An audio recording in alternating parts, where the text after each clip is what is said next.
Hey guys, it's Brandon, aka B.Rich Beauty, aka your beauty best friend. Happy Monday, y'all! We're talking BET Presents The Encore, PHYLICIA Rashad issues an apology, and will BILL Cosby be coming to a comedy club near us? We're talking about that and a lot more. You know what to do. Grab your tea, grab your beverage. Let go!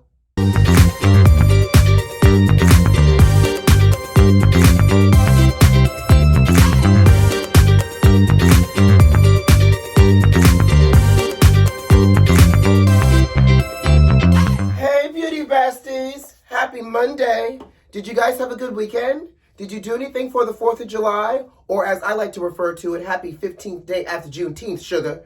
And are you guys off today? I'm off today, but you know I have to still bring y'all the hot tea. So we're going to talk today. Side note, because you know I'm your beauty best friend, child. I wouldn't be your beauty best friend if I didn't just always keep y'all in the know of what I use on this face and in this skin game. Y'all know I love a good hashtag missed opportunity.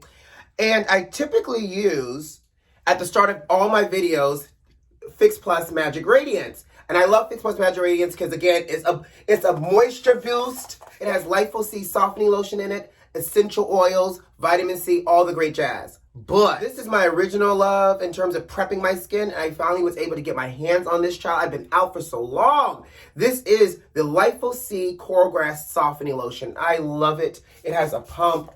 I use it like I use my Fix Plus Magic Radiance, just as a little side note. It has vitamin C in it. It has seaweed extract. It helps to hydrate. But what makes this so great is that doing this first will make everything else I do afterwards more effective. Ooh, yes, I know. And it makes my skin look so bright and luminous and soft and supple. Do I look bright, luminous, soft, and supple? Y'all can tell me the truth. So yes. So I just want y'all to know, in these videos, now that I got my hands on 3 of these bottles, you'll probably see this a little bit more, even though I still keep this as a running spare because I still love this. And you know, you can't go wrong, but this is my original love. So I wanted to share this with you. Soft, supple, bright skin makes all your skincare work better. You do this after you cleanse. I don't really consider it a toner necessarily, but it definitely softens up the skin. Yes. All right, let's move on. I have so much to share with y'all today. So, listen, y'all know I love y'all. Y'all my beauty besties, right? And y'all know this YouTube channel is a love passion of mine. And my goal is to get to 1,000 subscribers and more. And beauty besties, I am less than 20 subscribers away from 1,000 subscribers. Be excited. Ow, yes, honey. Toot, toot, horn, horn. Beep, beep, move over, because your beauty bestie is almost at 1,000. Now, here's what I will charge you guys with a favor and a mission.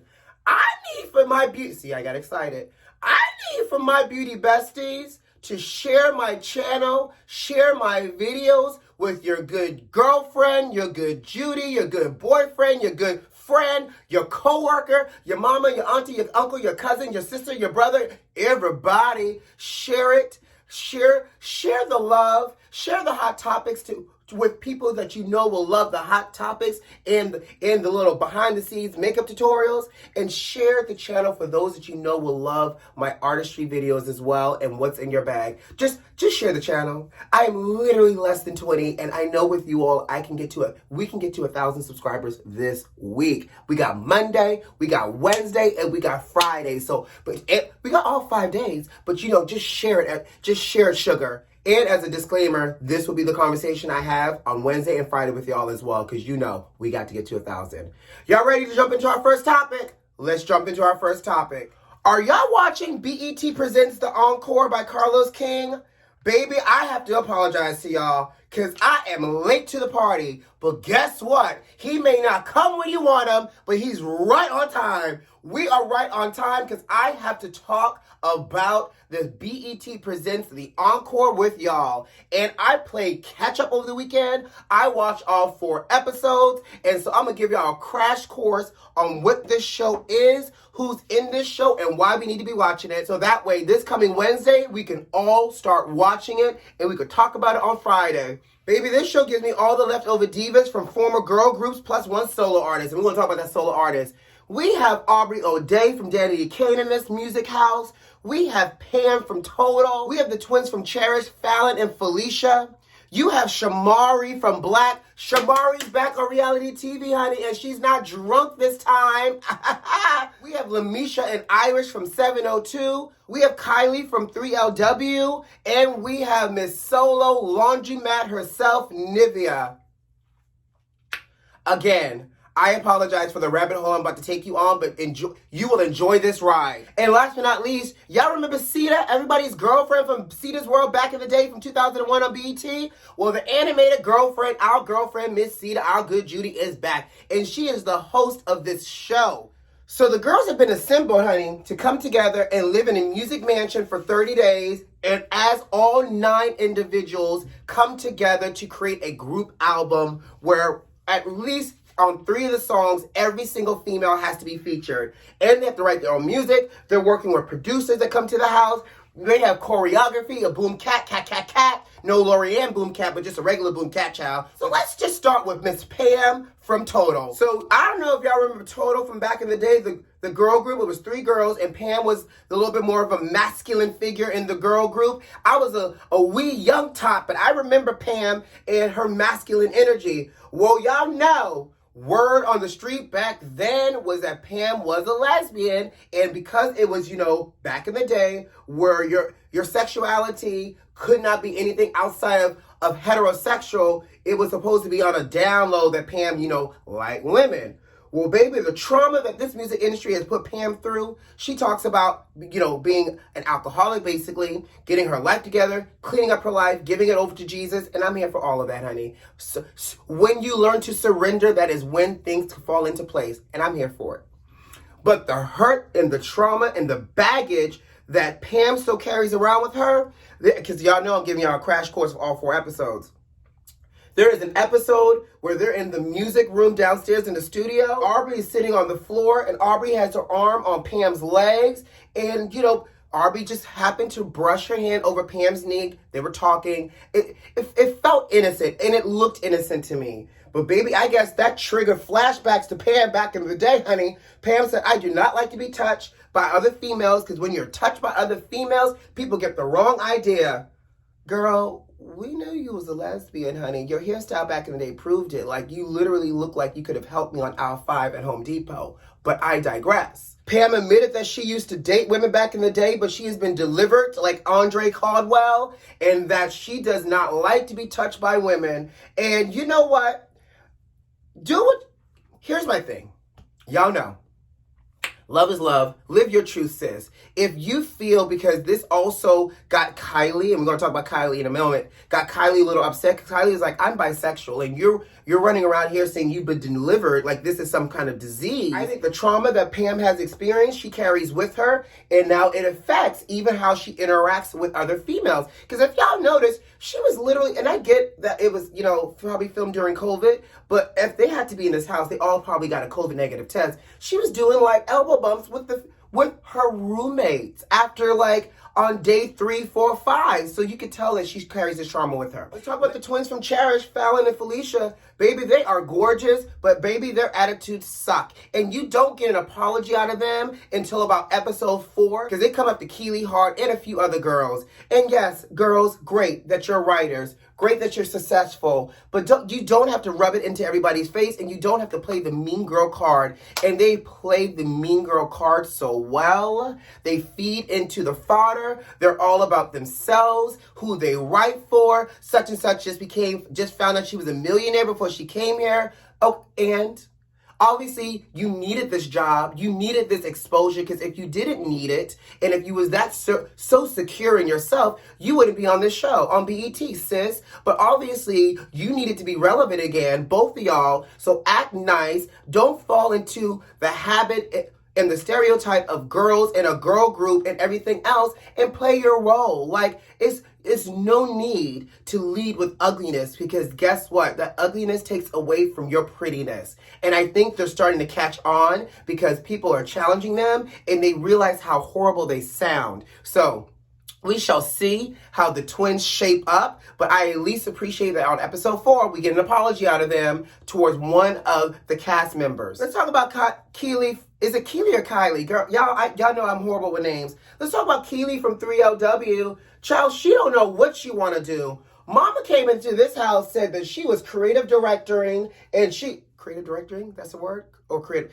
She said she was going to be the creative director, and the kids aren't having it because they're saying, well, we're all here to sing, and we're all supposed to be on this record together. So if you're not here to sing, why are you attending our rehearsals? Why are you in these music sessions? Why are you even here in this house? And I can agree. Like, if y'all all joined BET the Encore under the assumption of singing, unless Sita physically presented her and said, this is your creative director, everybody, man, don't just self-appoint yourself as a creative director and not creative direct. And that is the reason why her and Aubrey have been going at it. Because Aubrey O'Day from Danny Kaye, she in this house too, child. Now, I will say this. I get a little distracted by Aubrey's lip fillers at times, but you know I'm a firm advocate for a little pull, snatch, plump, tuck, and everything else in between. So Aubrey, live your best life. But Aubrey said, we have 2 types of singers in this house. We might need 2 types of groups.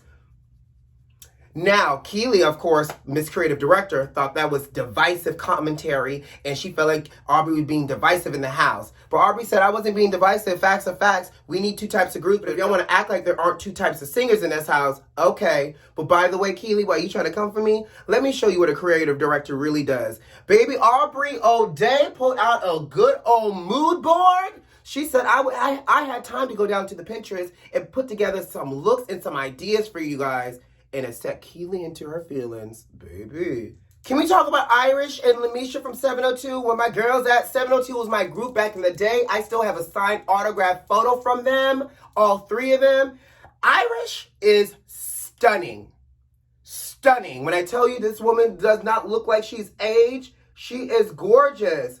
Now, Irish's voice sounds like she needs a Mucinex, a Claritin, and a hot toddy just to even get out one note. Ma'am, what has happened to your vocals? I don't remember Irish's voice sounding so, what's the word I'm looking for? Delicate?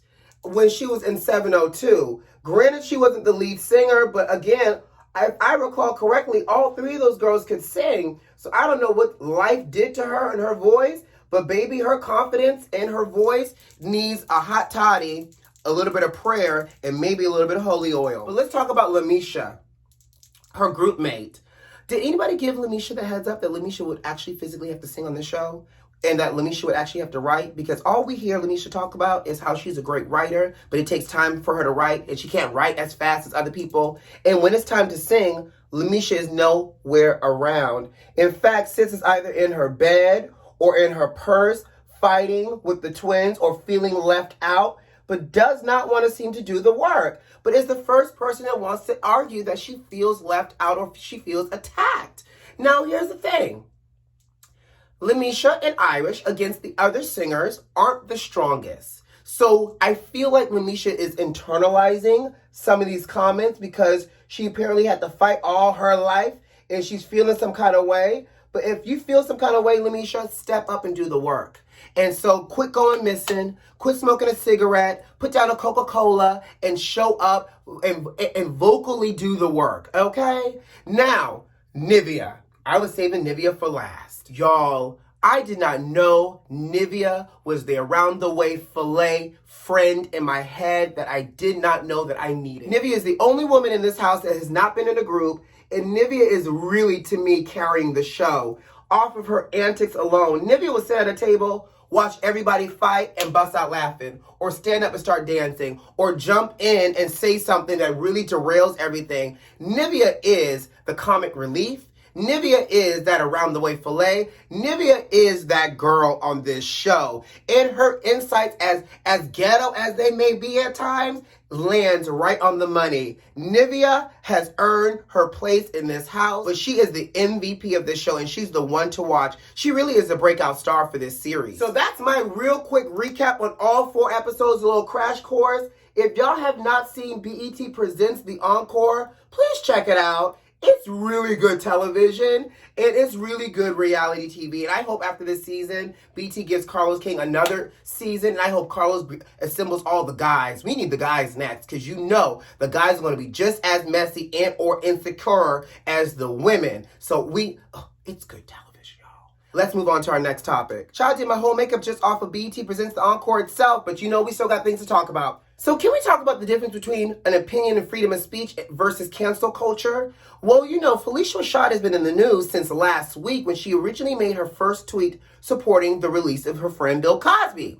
Then she had to double back and say, hey guys, let me clarify. I'm not trying to take anything away from sexual assault victims and survivors, and that I support victims and survivors. Well, then Howard had to do a damage control statement saying they had a zero tolerance, and then now people are calling for her to be fired from Howard University because of her tweets. So much so that now Felicia did another set of tweets saying that she apologizes, that she deleted her original tweet supporting BILL, and that she was going to be taking classes to be a stronger ally for sexual assault victims.